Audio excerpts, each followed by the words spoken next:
नमस्कार साथियों। साथियों, हमने पिछली क्लास में डिस्कस किया था गांधी जी के शुरुआती जीवन परिचय, उनके अलग अलग जो योगदान रहे दक्षिण अफ्रीका में। उसके बाद उन्होंने भारत में कैसे अलग अलग योगदान दिए हैं, राष्ट्रवादी आंदोलन चलाए हैं और कौन कौन से उन्होंने आश्रम स्थापित किए उनके बारे में हमने डिस्कस कर लिया था। और साथ ही पैरेलली वो कौन कौन सी रचनाएं लिखते हैं उनके बारे में भी हम बात कर चुके हैं। उनकी हिंद स्वराज नाम की किताब, उनकी सत्य के प्रयोग, उनकी इंडियन ओपिनियन और हरिजन सेवक जैसी अलग अलग जो पत्रिका हैं उनके बारे में हमने डिस्कस कर लिया है।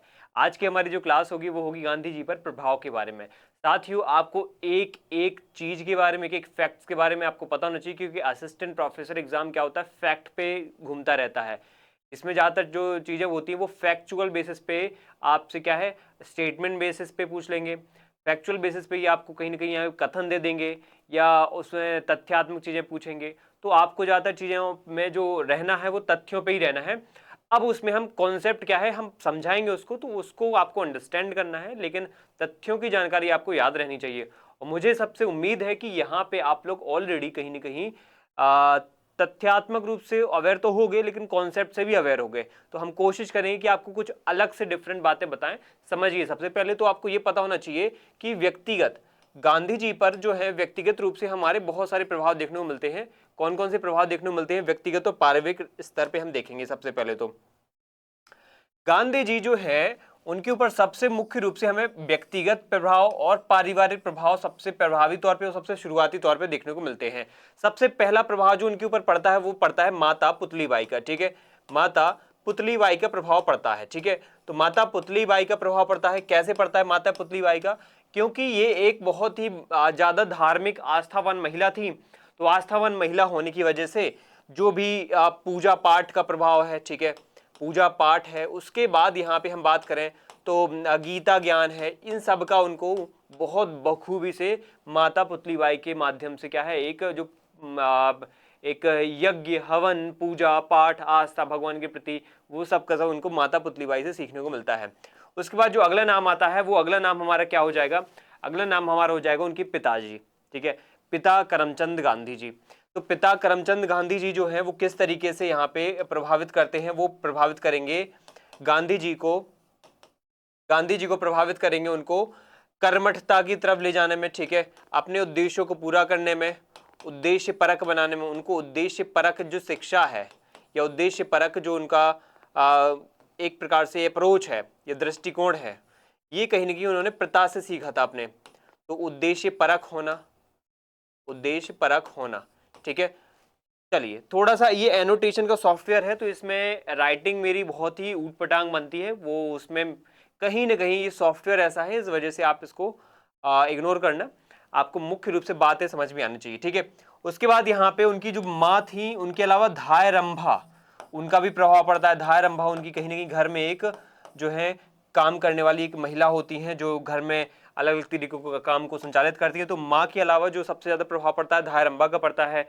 धायरंभा का प्रभाव ये पड़ता है कि वो राम नाम के प्रति बहुत ज्यादा क्या हो जाते हैं, प्रभावित होते हैं धायरंभा से, राम नाम को लेकर के। जैसे धायरंभा क्या करती हैं, कोई भी बात कहती है तो उसमें वो राम शब्द यूज करती है। तो आपको पता है भगवान श्री राम का जो कहीं ना कहीं उल्लेख है वो गांधी जी हर एक एस्पेक्ट में करते हैं। राम राज्य की बात करते हैं, राम के शासन व्यवस्था की वो उन्होंने उच्चता सर्वोत्कृष्टता की बात उन्होंने प्रतिपादित की है। कैसे आदर्श राज्य को प्राप्त करने के लिए राम राज्य एक बखूबी एक साधन का काम हो कर सकता है। ठीक है, उसके बाद यहाँ पे रामचंद्र भाई उनके कवि जो है, ठीक है, रामचंद्र भाई कवि, ये कवि भी है तो कवि का प्रभाव पड़ा है उनके ऊपर, कवि होने की वजह से बहुत सारा प्रभाव पड़ा है। और लास्ट यहाँ पे एक और लिख देंगे हम यहाँ पे उनके बहुत इंपॉर्टेंट व्यक्ति वो हैं गोपाल कृष्ण गोखले। ठीक है, उनके गुरु जी यहाँ पे कौन है? गोपाल कृष्ण गोखले। तो वो यहाँ पे हम कहेंगे गुरु गोपाल कृष्ण गोखले। तो गोपाल कृष्ण गोखले भी हो गए हैं, है ना, गोपाल कृष्ण गोखले। गोपाल कृष्ण गोखले आपको पता है जैसे ही भारत में एंटर करते हैं ये प्रवासी, हम जानते हैं कि प्रवास के माध्यम से दक्षिण अफ्रीका के प्रवास के बाद भारत में जैसे ही एंटर करते हैं हमारे महात्मा गांधी जी, तो वो क्या करते हैं, यहाँ पे सबसे पहले गुरु गोपाल कृष्ण गोखले जी से मिलते हैं, अपने दार्शनिक अपने राजनीतिक गुरु गोपाल कृष्ण गोखले से मुलाकात करते हैं। और गोखले जी उनको कहते हैं कि आपको यहाँ पे पूरे भारत का भ्रमण करना चाहिए, पूरे भारत को देखना समझना चाहिए। भारत की जो जो समस्याएं हैं, चाहे वो आर्थिक समस्याएं हों, चाहे राजनीतिक समस्या हो, चाहे स्वराज की प्राप्ति के लिए आप जो राष्ट्रीय आंदोलन करने वाले हो, वो सब समस्याओं का आपको जो बखूबी ज्ञान है वो आपको भारत भ्रमण करने के बाद ही मिलेगा। अब हर एक एस्पेक्ट में, हर एक क्षेत्र में, हर एक स्थान में जाकर के आप समस्याओं को समझोगे, तब जाकर के आप क्या कर पाओगे, यहाँ पे गतिविधियां संचालित कर पाओगे स्वराज के लिए। तो इस तरीके से स्वराज की जो बात है यहाँ पे गोपाल कृष्ण गोखले यहाँ पे इनको समझाते हैं। तो हमने माँ पुतलीबाई के बारे में पढ़ा, पिता करमचंद गांधी के बारे में पढ़ा, धाय रंबा के बारे में पढ़ा, उसके बाद हमने रामचंद्र भाई जो कवि उनके शुद्ध चरित्र और आत्मदर्शन की बात उनसे सीखने को मिलती है। उसके अलावा यहाँ पे गोपाल कृष्ण गोखले, ठीक है, हम जानते हैं गोपाल कृष्ण गोखले का यहाँ पे बहुत ही बखूबी तरीके से एक राजनीतिक जो है ज्यादा प्रभाव देखने को मिलता है। इसके बाद अगर हम यहाँ पे बात करें तो अब हमारी बात आती है किसको लेकर, गांधी जी पर अलग अलग जो है विचारकों के क्या प्रभाव पड़े हैं। ठीक है, सबसे पहले हम यहाँ पे विचारकों के नाम लें और लेखकों के नाम लें। तो यहाँ पे आपसे मैं पूछूंगा कौन कौन से लेखक हैं, कौन कौन से विचारक हैं जिसका प्रभाव पड़ा, क्या आप मुझे बता सकते हो? देखो, कुछ बातें आपको यहाँ पे बहुत अच्छे से पता होना चाहिए। अगर हम विचारकों की बात करें तो वो हैं जैसे लियो टॉल्स्टॉय, जैसे हेनरी डेविड थॉरो, जैसे यहाँ पे हो जाएंगे जॉन रस्किन हो जाएंगे, प्लेटो हो जाएंगे, कुछ मात्रा में अरस्तु भी हो जाएंगे क्योंकि वैज्ञानिकता की बातें वो सिखाते हैं यहाँ पे। तो ये कुछ ऐसे अलग अलग विचारक हैं जिनका प्रभाव यहाँ पे गांधी जी के ऊपर और भी पड़ता है। वो यहाँ पे एक नए तरीके से पाश्चात्य विचारों के संपर्क में भी आएंगे। अभी बचपन में हैं, घर पे हैं, भारत में हैं, तो भारतीय चीज़ों को सीखेंगे, विदेश जाएंगे, विदेशी चीज़ों को समझेंगे, अंडरस्टैंड करेंगे, तो यहाँ पे विदेशी प्रभाव पड़ेंगे। तो सबसे पहले हम यहाँ पे लिखेंगे किनके बारे में, हेनरी डेविड थॉरो।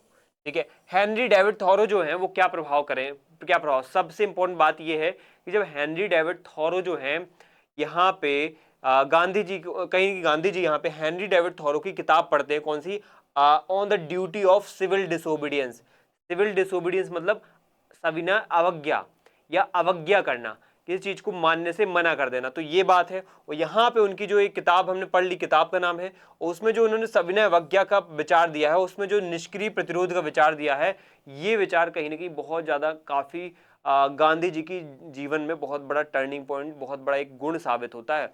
वो पूरे के पूरे आंदोलन, पूरे के पूरे वो जो सत्याग्रह हैं, वो इसी प्रकार की सविनय अवज्ञा को लेकर के, इसी प्रकार के निष्क्रिय प्रतिरोध को लेकर के संचालित करते हैं, इसको साथ में लेकर के आगे बढ़ाते हैं। तो एक बात मैं बोलूंगा कि भारत में अगर यहाँ पे हेनरी डेविड थॉरो की, महात्मा गांधी ने जो बातें कहीं ना कहीं लागू की हैं, उनको स्वीकार किया है, उनको क्रियान्वित किया है, तो वहाँ पे हेनरी डेविड थॉरो जैसे व्यक्तियों का बहुत योगदान है। उनकी किताब का नाम पूछा जा सकता है, on the duty of the civil disobedience, on the duty of civil disobedience. अब इसमें एक बात आई है, सविनय अवज्ञा। सविनय अवज्ञा क्या होती है? ये सविनय अवज्ञा में आगे भी और डिटेल में बताऊंगा, लेकिन यहाँ पे समझो कि जब क्या होता है, राजनीतिक रूप से क्या करते हैं हम, राजनीतिक और आर्थिक रूप से, ठीक है, राजनीतिक कहूंगा और आर्थिक रूप से हम क्या करते हैं, आर्थिक रूप से कानूनों नियमों, ठीक है, कानूनों और नियमों को मानने से मना कर देते हैं, नियमों को मानने से मना कर दें। ठीक है, और कौन से नियम, अवैध नियमों को, ठीक है, गलत नियमों को, ऐसे सब नियम नहीं है, सिर्फ गलत नियमों को मानने से हम क्या कर दें, अवज्ञा कर दें, अवज्ञा, आज्ञा ना माने उसकी अवज्ञा कर दें। तो इस प्रकार की व्यवस्था कहलाती है सविनय अवज्ञा। और ये सविनय अवज्ञा जो होती है, ये होती है एक प्रकार से कैसी, शांतिपूर्वक, विनयपूर्वक। कैसी होना चाहिए, विनयपूर्वक होना चाहिए, विनयपूर्वक या शांतिपूर्वक होना चाहिए। ठीक है, तो ये बात आप याद रखो, विनयपूर्वक या फिर शांति आधारित होना चाहिए। इसके बाद अगर हम बात करें निष्क्रिय प्रतिरोध, निष्क्रिय प्रतिरोध क्या होता है बताइए। निष्क्रिय जो प्रतिरोध होता है, इसमें होता है क्या, इसमें होता है कि जब भी प्रतिरोध करो तो प्रतिरोध में क्या करते हैं हम, प्रतिरोध में हम क्या करते हैं, हम बहिष्कार करते हैं, मतलब प्रतिरोध आखिर होता क्या है, किस रूप में आता है सामने तुम्हारे, तो बहिष्कार के रूप में आता है, विरोध के रूप में आता है, ठीक है, विरोध के रूप में, खिलाफत करते हो, उसमें खिलाफत भी कह सकते हो उसको। तो ऐसे अलग अलग रूपों में आते हैं, खिलाफत है, विरोध है, बहिष्कार है, ऐसे अलग अलग रूपों में क्या आता है, ऐसे अलग अलग रूपों में आता है ये प्रतिरोध। अब हमारे लिए जानना जरूरी हो जाता है ये प्रतिरोध ऐसे रूपों में आता है, तो हम करते क्या हैं, हम यहाँ पे निष्क्रियता को बढ़ावा देते हैं। हम क्या करते हैं, निष्क्रियता मतलब कोई भी क्रियाशीलता नहीं करेंगे, क्रियाशीलता नहीं।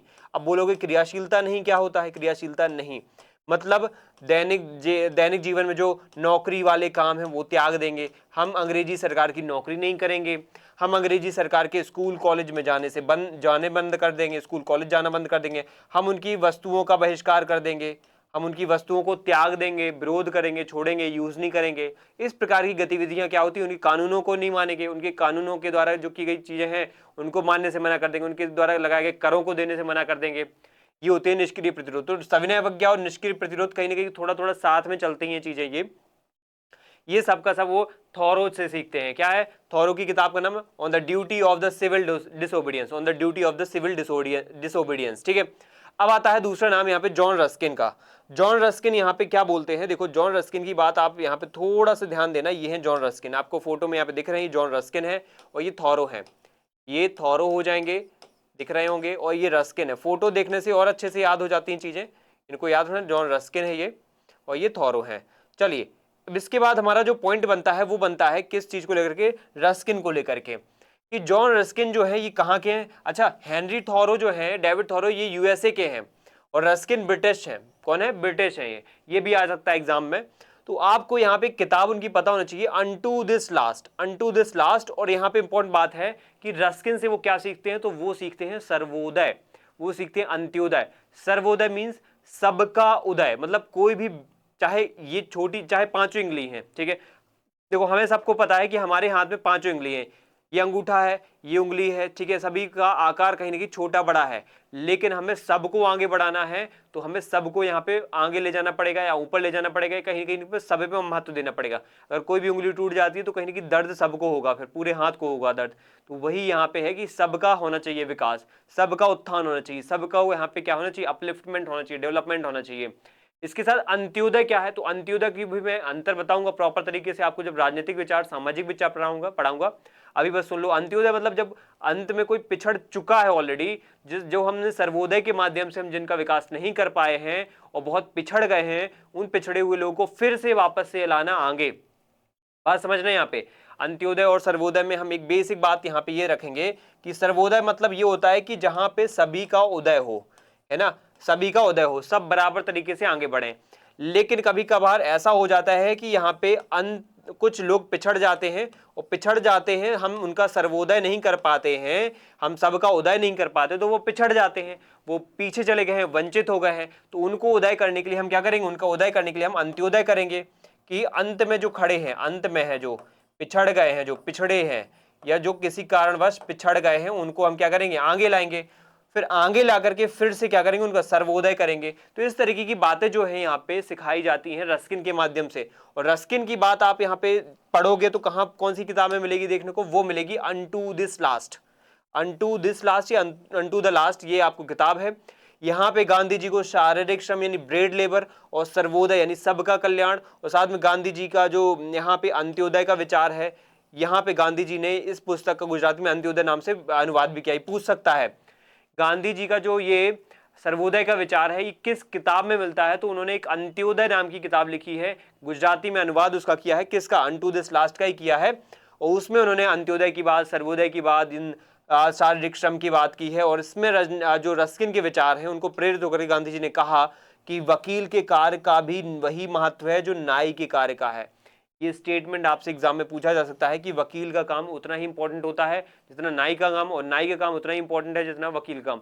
तो काम की हमें जो क्लास है, जो वर्ग है, वो डिटरमाइन नहीं करना चाहिए। काम की अलग अलग श्रेणियां नहीं होती। काम जो है, काम होता है। अगर उसमें किसी की शारीरिक श्रम लग रहा है तो वो भी काम है, चाहे वो कितना भी बड़ा आदमी कर रहा है, कितना भी छोटा आदमी कर रहा है। काम की एक समानता, एक महत्ता होना चाहिए, एक समता होना चाहिए। इसके बाद जो अगला नाम आता है यहाँ पे, वो आता है लियो टॉल्स्टॉय का नाम आता है। ठीक है, वो किसका नाम आता है? लियो टॉल्स्टॉय का नाम आता है। यहाँ पे इनका याद रखना, प्रमुख विचारकों में अगला नाम मैं बोलूंगा लियो टॉल्स्टॉय। ठीक है, अब लियो टॉल्स्टॉय से ये क्या सीखते हैं? देखो लियो टॉल्स्टॉय से ये क्या सीखते हैं गांधी जी? वो सीखेंगे यहाँ पे कि कैसे हमें क्या करना चाहिए, कैसे हमें यहाँ पे सिचुएशन में, कौन सी सिचुएशन में? एक खतरनाक, एक वॉर की सिचुएशन में, एक युद्ध की सिचुएशन में और एक शांति की सिचुएशन में एक संभलता हुआ व्यक्ति या एक बहुत ही अच्छा व्यक्ति, समझदार व्यक्ति कैसे रिएक्ट करेगा, कैसे प्रतिक्रिया देगा, वो यहाँ पे समझाने की कोशिश की है। लियो टॉल्स्टॉय यहाँ पे बोलते हैं कि अगर एक सिचुएशन है वॉर एंड पीस की, यानी युद्ध और शांति की स्थिति में एक व्यक्ति का क्या कर्तव्य होता है? युद्ध व शांति की स्थिति में, युद्ध व शांति की स्थिति में दोनों का कर्तव्य आपका ये है कि आप अहिंसा को अपनाओ। ठीक है, आप अहिंसा के जो है पक्ष में खड़े रहो, अहिंसा की बात ये करते हैं। तो वॉर एंड पीस में अहिंसा की बात करते हैं। साथ ही दार्शनिक अराजकतावाद भी कहां से सीखते हैं? लियो टॉल्स्टॉय से सीखते हैं। ठीक है, दार्शनिक अराजकतावाद, दोनों बातें याद रखना है आप लोगों को। अराजकतावाद हो गया है और यहाँ पे दार्शनिक अराजकता की बात, यहाँ पे ये अहिंसा की बात, ये लियो टॉल्स्टॉय से सीखी है। अब हम यहाँ पे आगे जो डिटेल में डिस्कशन है वो करेंगे। इसके अलावा एक और व्यक्ति है प्लेटो। प्लेटो की किताब का नाम आपने पढ़ा होगा, प्लेटो की किताब का नाम है एपोलॉजी। ठीक है, एपोलॉजी, एपोलॉजी जिसमें वो माफी मांगते हैं, कोई उन्होंने जो सुधार किए थे, सुधार करने की कोशिश की थी, वो सफल नहीं हो पाया, तो उनमें माफी मांगते हैं प्लेटो। उसी एपोलॉजी को लेकर के वो क्या सत्यवान नाम की किताब लिखते हैं, गुजराती में उसका अनुवाद करते हैं सत्यवान। और इसमें उन्होंने कहीं ना कहीं कोशिश की है कि यहाँ पे एक आदर्शात्मक व्यवस्था को कैसे लाया जा सकता है, ये आदर्शवाद की बात इस किताब में करते हैं, आदर्शवाद को लेकर के। ठीक है, तो ये कुछ बातें जो हैं आपको और एक्स्ट्रा में पता होना चाहिए, इनको हम यहाँ पे देख लेते हैं। देख ही लिया है हमने, इसको और डिटेल में अगर आपको देखना हो तो आप यहाँ पे देख सकते हो। यहाँ पे लियो टॉल्स्टॉय की किताब का नाम मैं बताना भूल गया, देश कौन सा है? देश यूएसएसआर है। थोरो का नाम हमने पढ़ा है, थोरो कहाँ से है? थोरो यूएसए से है। जॉन रस्किन कहाँ से हैं? जॉन रस्किन हमें पता होना चाहिए ब्रिटेन के हैं। रस्किन कहाँ के हैं? ब्रिटेन के हैं। उसके अलावा यहाँ पे जो अगला नाम आता है वो आता है यहाँ पे लियो टॉल्स्टॉय का। ठीक है, लियो टॉल्स्टॉय का नाम आता है, जो कहाँ से हैं? यूएसएसआर यानी सोवियत से थे। और इन्होंने जो किताब लिखी है वो लिखी है गॉड विद इन यू, भगवान तुम्हारे अंदर है, ईश्वर तुम्हारे अंदर है। और इनकी जो एक और है what to do and war and peace, ये कुछ अलग अलग उपन्यास हैं। दार्शनिक अराजकतावाद और खासतौर पे अहिंसा की यहाँ पे बात इनको देखने इनके इस सिद्धांत में देखने को मिलती है। एपोलॉजी, सत्यवीर या सत्यवान की कथा, इस तरीके से ये रचना करते हैं प्लेटो की इस किताब का। और आदर्शवाद की और नैतिक मूल्यों के प्रति सरोकार को लेकर के इन्होंने क्या है सीखा है, प्रभावित हुए हैं। ठीक है, तो ये बातें हमने पढ़ ली गांधी जी के प्रभाव के लेकर के। अब हम पढ़ते हैं गांधी जी पर धर्मों का क्या प्रभाव पड़ा है। अलग अलग जो पौराणिक ग्रंथ हैं, धर्म हैं, अलग अलग जो अलग संप्रदाय हैं, उनका क्या प्रभाव पड़ता है। जैसे हम अगर श्रवण प्रतिभक्ति की बात करें तो देखो आपको पता है कि बचपन में वो उनकी माँ उनके पिता के माध्यम से जो धार्मिक ज्ञान है वो बहुत हद तक दिया गया है। धार अम्बा के माध्यम से भगवान श्री राम के प्रति वो बहुत ही आकर्षित थे और माँ के साथ वो श्रवण पितृभक्ति और जो पूजा पाठ है, आस्था से बहुत ज्यादा क्या थे, जुड़े हुए थे। तो श्रवण पितृभक्ति से वो पितृभक्ति यानी पिता माता की सेवा करना कितना जरूरी है ये सीखा। सत्यवादी राजा हरिश्चंद्र के नाटक से उन्होंने सत्य बोलना, कि सत्य से कभी समझौता नहीं करना चाहिए, ये चीजें सीखी उन्होंने। भगवत गीता को उन्होंने दूसरी माँ कहा। उन्होंने निष्काम कर्म योग सीखा, ये एग्जाम में चीजें आ सकती हैं। उन्होंने यहाँ पे जो है दूसरे अध्याय के श्लोकों का बहुत प्रभाव पड़ा, खास तौर पे यहाँ पे आध्यात्मिक संदर्भ यहाँ पे अपना मानते हैं कि मुझे जो आध्यात्मिकता की जो पराकाष्ठा जो मेरी बनी है वो श्रीमद् भागवत गीता की वजह से बनी है। आप देखो जो है गांधी जी हर एक एस्पेक्ट में क्या कर रहे हैं, अलग अलग आंदोलन चला रहे हैं, सत्याग्रह कर रहे हैं, लेकिन किसके लिए? ना तो खुद के लिए ना किसी और के लिए, वो बस एक अपना काम कर रहे हैं बिना किसी फल के लिए, बिना किसी फल के।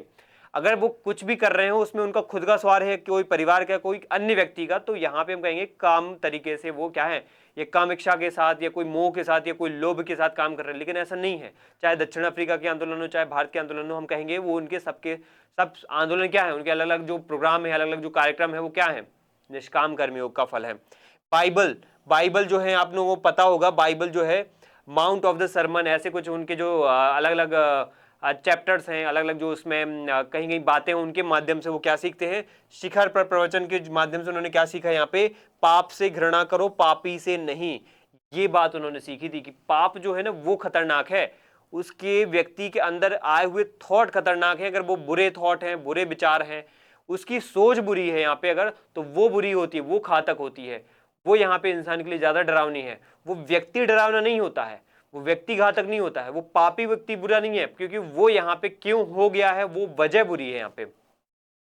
जैनवाद को लेकर के अगर हम बात करें, जैनवाद को लेकर के, तो जैन दर्शन में आपने पढ़ा होगा, जैन दर्शन में अहिंसा भी है। ठीक है, अपरिग्रह का सिद्धांत भी आपको पता होगा, ट्रस्टीशिप का सिद्धांत गांधी जी ने जो लिया है वो किससे मिलता जुलता है, वो अपरिग्रह के सिद्धांत से मिलता हुआ। तो ट्रस्टीशिप हो गया यहाँ पे, ट्रस्टीशिप का सिद्धांत हमने कहाँ से देखा है, यहाँ पे अपरिग्रह, जो कि जैनवाद। उपनिषदों से उन्होंने बहुत सारी चीजें सीखी है, खासतौर पे यहाँ पे देखें तो उपनिषदों में भी अपरिग्रह का सिद्धांत आया है और असंग्रह का सिद्धांत आया है कि संपत्ति का लालच नहीं करना चाहिए, एक व्यक्ति जो होता है अधिक अपनी जो संपत्ति होता है उसका क्या होता है, एक ट्रस्टी होता है, मात्र स्वामी नहीं होता है कि कंप्लीट उसका उपयोग करना है, उसको परोपकार में इसका कहीं खर्च करना चाहिए। उसको तो इस्लाम से भी उन्होंने सीखा। इस्लाम से अगर देखा जाए तो उन्होंने बंधुता की यानी भाईचारे की बात सीखी। भाईचारे, आपने पढ़ा होगा कि गांधी जी यहाँ पे ईश्वर अल्लाह है ना इस तरीके की बातें करते थे, और हिंदू मुस्लिम सिख ईसाई आपस में भाई भाई इस तरीके की जो बातें हैं ये आप लोगों ने जनरली सुनी होंगी। तो ये जो बंधुता वाली बातें हैं, एक दूसरे भाई की बातें हैं, एक दूसरे बंधुता जो है, एक फ्रेटर्निटी है, एक दूसरे को हम यहाँ पे अपने परिवार के रूप में देखें, ना कि यहाँ पे एक अलग थलग समाज के रूप में बढ़ जाए, ना कि अलग थलग यहाँ पे धर्म के रूप में बढ़ जाए। तो ये सब चीजें हमने कहाँ सीखी हैं, ये इस्लाम से सीखी हैं गांधी जी ने, और हमने गांधी जी से सीखी हैं, है ना। और गांधी जी यहाँ पे महाभारत से भी बहुत सारी बातें सीखते हैं। उसमें उन्होंने असत्य पर सत्य की विजय की बात यहाँ पे बताई है कि इस तरीके की चीजें उन्होंने सीखी हैं। और ये सब की सब जो बातें मैं बता रहा हूँ ये आपको सत्य के प्रयोग की जो उनकी आत्मकथा है, उनके अलग अलग जो संदर्भ आए हैं कि इन्होंने, गांधी जी खुद अपनी आत्मकथा में लिख करके बताते हैं कि ये चीजें उनके ऊपर कहाँ से ज्यादा प्रभावित हुई, उन्होंने कहाँ से ऐसे सीखा है। तो आपको ये टू द पॉइंट बातें यहाँ पे आप मिल गई हैं। जब वो पूरी अपनी कहानी बताते हैं ना उसमें, तो उसमें आपको ये मिलेगा कि कैसे अलग अलग ग्रंथों से वो क्या सीखते हैं। चलो, तो एक प्रकार से ओवरऑल हम इसका परिचय अब समझ लेते हैं। परिचय मतलब इसका निष्कर्ष समझ लेते हैं, माफ कीजिएगा, निष्कर्ष समझ लेते हैं कि ओवरऑल गांधी जी पे जो प्रभाव पड़े हैं अलग अलग लोगों के, चाहे वो वैचारिक हों, चाहे वो राजनीतिक हों, चाहे राजनीतिक वैचारिक हों, चाहे सांस्कृतिक वैचारिक हों, चाहे आर्थिक वैचारिक हों, या फिर धार्मिक वैचारिक, जो अलग अलग प्रभाव हैं वो यहाँ पे हमें अलग अलग तरीके से देखने को मिले हैं। आपको एग्जाम में इन लोगों के नाम आ सकते हैं या इनके दिए इन लोगों के द्वारा दिए गए जो सिद्धांत हैं वो पूछे जा सकते हैं। तो आप यहाँ पे ध्यान से देखना है। अगर विचारक आ गया John Ruskin, unto this last किताब है, कहाँ के हैं, ब्रिटेन के हैं। पूछा अब ये भी जा सकता है किस देश के हैं ये, तो ब्रिटेन के हैं। चलो, इसके बाद यहाँ पे मैं हिंदी में लिख देता हूँ। दूसरी बात यहाँ पे ये कि प्रभाव पड़ा है सर्वोदय का, ठीक है, रस्किन का प्रभाव पड़ा है सर्वोदय को लेकर के, और सर्वोदय के साथ साथ यहाँ पे अंत्योदय का यहाँ पे प्रभाव पड़ा है। अंत्य का उदय करना और सर्वोदय मतलब सबका उदय करना। जब सबका उदय नहीं हो पाता है तो कुछ लोग पिछड़ जाते हैं, पिछड़ जाने से वो अंतिम पायदान पे चले जाते हैं, वंचित हो जाते हैं, बहुत ज्यादा बैकवर्ड हो जाते हैं। तो उनको वापस से लाना है ना, तो हमें क्या करना पड़ेगा, अंत्योदय करना पड़ेगा। अंत्योदय हो गया तो फिर सर्वोदय करना आसान हो जाता है। लियो टॉल्स्टॉय यहाँ पे, ये कहाँ से है, टॉल्स्टॉय है आपके यूएसएसआर से, सोवियत से है ये, और इनसे अहिंसा सीखा है और ईसाई धर्म का सच्चा ज्ञान, सच्चा स्वरूप समझा है। खास तौर पर अहिंसा के साथ साथ दार्शनिक अराजकतावाद सीखा है, दार्शनिक अराजकतावाद, ठीक है। मुख्य रूप से ये वर्ड भी याद रखना, अराजकतावाद वाला शब्द भी इन्होंने कहां से लिया है, Leo Tolstoy. Henry David thorough, the kingdom of God is with in you, ये टॉल्स्टॉय की किताब का नाम बहुत जरूरी है, the kingdom of God is with in you, Leo Tolstoy, USSR. अहिंसा और दार्शनिक अराजकतावाद की इन्होंने बातें सीखी। दार्शनिक अराजकतावाद क्या होता है, एक राज्य जो व्यवस्था है वो होनी ही नहीं चाहिए, एक दार्शनिक व्यवस्था होना चाहिए, एक आदर्शात्मक व्यवस्था होना चाहिए जिससे राज्य की आवश्यकता ही ना पड़े। वही आगे जाकर के गांधी जी का राम राज्य बन जाता है। खैर, थोरो से क्या सीखते हैं, थोरो से वो सविनय अवज्ञा, सिविल डिसोबीडियंस, ठीक है, आपने पढ़ी हो, किताब का नाम भी है सिविल डिसोबीडियंस से रिलेटेड। तो सविनय अवज्ञा यानी अन्यायपूर्ण कानून को मानना ही बंद कर दो। आप कोई भी कानून गलत बनाया गया, कोई नियम कायदे गलत बनाए गए हैं जैसे रॉलेट एक्ट वगैरह, तो आप उनको मानना ही मना कर दो।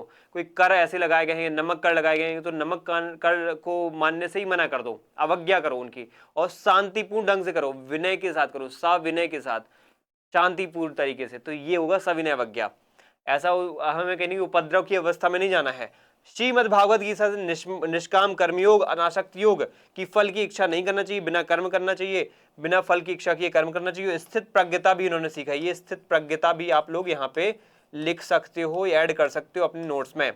इसके बाद है जैन धर्म और श्रीमद राजचंद्र, यहाँ पे तो यहाँ पे क्या मिलेगा हमें, सत्य अहिंसा की बातें, अपरिग्रह की बातें, और उपनिषद भी आप यहाँ पे लिख सकते हो। उपनिषद से भी हमें क्या मिलता है यहाँ पे सीखने को गांधी जी को, कि वो यहाँ पे अपरिग्रह को सीखते हैं, अपरिग्रह के सिद्धांत को सीखते हैं। असंग्रह की बातें करते हैं, असंग्रह होना चाहिए, एक इंसान को हमेशा संग्रह, इकट्ठा करना, संपत्ति को इकट्ठा करना, इसकी तरफ नहीं भागना चाहिए। चलिए, तो आपको बात समझ में आ गई होगी। इसके अलावा यहाँ पे अब हम पढ़ते हैं गीता ज्ञान को लेकर के, ठीक है। गीता ज्ञान को लेकर के कुछ बातें देखते हैं, उसके बाद यहाँ पे क्या करेंगे, उसके बाद यहाँ पे हम अपने पॉइंट को कंक्लूड करेंगे, ठीक। उसके बाद हम अपने आज के डिस्कशन, इस लेक्चर को पॉइंट को कंक्लूड करेंगे। गीता ज्ञान को लेकर के हम यहाँ पे जानते हैं, क्या जानते हैं गीता ज्ञान को लेकर के, गांधी जी ने एक बात बोली थी कि एक व्यक्ति जब भी आगे कोई भी काम करता है तो वो एक फल को लेकर के चलता है, फल को लेकर चलता है तो फल को लेकर के वो मुंह में भी फंसता है। अगर वो फल प्राप्त ना हो तो वो कहीं ना कहीं क्या करता है, फिर उसमें साम दाम दंड भेद जैसी व्यवस्थाओं को अपनाने की कोशिश करेगा। साम दाम दंड भेद कहीं ना कहीं उसको हिंसात्मक भी बना सकता है, उसको और लोभी बना सकता है, उसको और घातक बना सकता है। तो ऐसे में कहीं ना कहीं यहाँ पे जरूरी है कि निष्काम कर्म होना चाहिए, निष्काम होना चाहिए। और निष्काम से सीधा ही एक चीज जुड़ी होती है, वो होती है स्थित प्रज्ञता।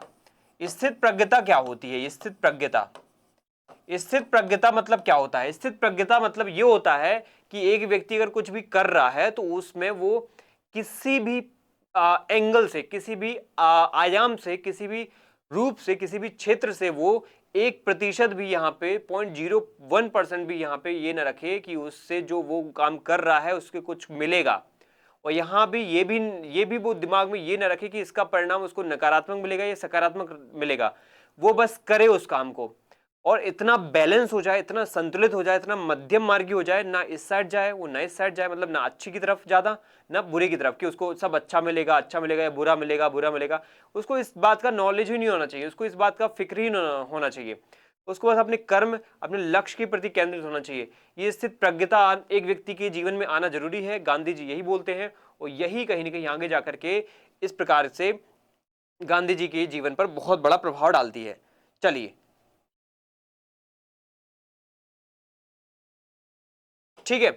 अब गांधी जी के जीवन पर एक सबसे खतरनाक घटना वो घटी थी जिसने सबसे ज्यादा प्रभाव डाला है, वो है यहाँ पे पीटर मारिट्सबर्ग की घटना। दक्षिण अफ्रीका में पीटर मारिट्सबर्ग है जो जगह, आपको पता होगा, वहां पे वो ट्रेन में सफर कर रहे थे। ट्रेन में उनके पास प्रथम क्लास के, प्रथम कैटेगरी के, प्रथम श्रेणी के डिब्बे की टिकट होने के बावजूद भी वहां पे कुछ श्वेत या बड़े बड़े जो अंग्रेज अधिकारी हैं वो उनको निकाल के फेंक देते हैं। तो स्टेशन पर हुई इस घटना को जीवन की एक नई दिशा दी और न्याय के खिलाफ लड़ने का भी उन्होंने संकल्प ले लिया। तो 1893 में घटित होने वाली घटना उनके जीवन की एक बहुत बड़ा टर्निंग पॉइंट साबित होती है, और जिस वजह से उन्होंने समझ लिया कि यहाँ पे अब उनको अन्याय के खिलाफ लड़ना ही पड़ेगा। उन्होंने समझ लिया कि मैं तो इतना यहाँ पे जागरूक हूँ, समझदार हूँ, मेरे पास आर्थिक स्थिति भी अच्छी है, तो मेरे साथ हो सकता है तो बाकियों के साथ कितना बुरा हो रहा होगा। ये बात जब उन्होंने गहराई से रियलाइज की तो वो यहाँ पे अचंभित रह जाते हैं और ठान लेते हैं कि यहाँ पे मैं लड़ूंगा इसके लिए। चोरी और प्रायश्चित को लेकर के यहाँ पे कुछ घटनाएं उन्होंने जीवन में कहीं ना कहीं उनके साथ घटित हुई हैं। कुछ उन्होंने चोरियां कर दी थी, तो उनको बाद में प्रायश्चित होता है गांधी जी को, जब वो कहीं ना कहीं अपने भाई के जो है स्वर्ण कंगन को यहाँ पे जो उसका कुछ हिस्सा चुरा लेते हैं, है ना। तो ऐसे अलग अलग तरीके से वो कुछ चीज़ों को सीखते हैं। उन्होंने एक बार मतलब अनुभव लेने के लिए, प्रयोग करने के लिए, एक्सपेरिमेंट करने के लिए मांस भी खाया था। तो ऐसी चीज़ें वो कहीं ना कहीं दिखाते अपनी मेरे सत्य के प्रयोग नाम की कथा में, कैसे उन्होंने कुछ गलतियां की हैं अपने बचपन में, बाल्यकाल में, वो गलतियां भी वो दिखाते हैं, उनसे सीखते हैं। सबसे अच्छी बात है उनसे सीखते हैं, वो उन गलतियों को वापस से दोबारा कभी नहीं दोहराते, उनसे सीख करके उनको दोबारा एक सबक के रूप में लेते हैं। तो किशोरावस्था में अपने पिता से चोरी की माफी मांगने की घटना हो या फिर अहिंसा का उन्होंने जो अलग अलग पाठ सीखा है, वो सब यहाँ पे बातें आपको देखने को मिलेंगी। तो गांधी जी के ऊपर जो अलग अलग प्रभाव पड़े हैं वो हमने डिस्कस कर लिए। अगर कोई डाउट है, क्वेरी है तो आप लोग पूछिए। इसके बाद हम पढ़ेंगे अगले लेक्चर में राजनीतिक विचारों और उनके सिद्धांतों का वर्णन। सबसे महत्वपूर्ण, वेरी वेरी इंपॉर्टेंट पॉइंट यही है, इसको हम डिटेल में डिस्कस करेंगे। चलिए, तो अब इस क्लास को हम यहाँ पे रोकते हैं, फिर मिलते हैं नेक्स्ट क्लास में। थैंक यू, जय हिंद।